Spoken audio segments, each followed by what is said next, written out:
13h, 14h, Europe 1 Info. Et à 13h14, c'est le moment d'accueillir le docteur Brigitte Millot pour la rubrique Santé du jour, Clélie. Bonjour docteur Millot. Bonjour Clélie, bonjour Géraldine, bonjour à tous. Aujourd'hui, vous nous parlez d'un traitement contre la chute des cheveux qui présente des effets secondaires.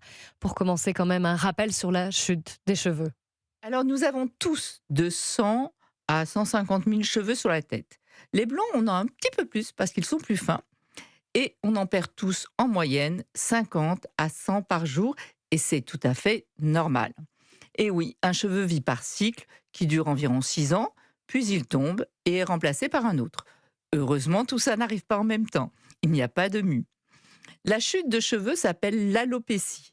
Ça vient de alopex, qui veut dire renard, car les renards perdent leurs poils à une certaine saison.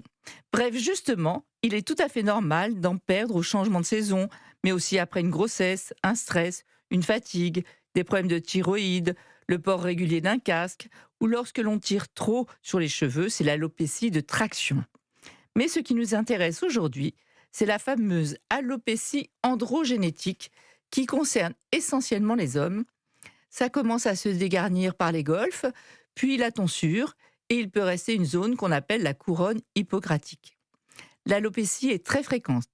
25% des hommes de 20 ans, 30% à 30 ans, 40% à 40 ans, 50% à 50 ans. Et le traitement dont on parle aujourd'hui est le finastéride à 1%. C'est un traitement qui va bloquer une enzyme, celle qui favorise la chute des cheveux.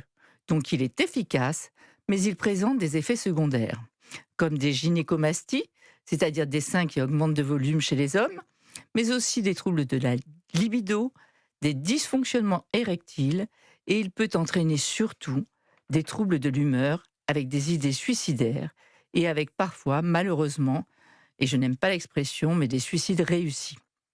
Cela fait plusieurs mois que l'Agence du médicament demande que l'on mette une petite carte avec toutes les informations et les recommandations concernant les effets secondaires, qu'on mette cette carte dans la boîte de médicaments. Et cela devrait arriver, mais n'est toujours pas là. Donc, en attendant, si vous prenez ce traitement et que vous présentez quelques-uns de ces troubles, surtout, allez consulter votre médecin. Et comme toujours, on est prudent, on consulte déjà. Merci beaucoup, docteur Millot.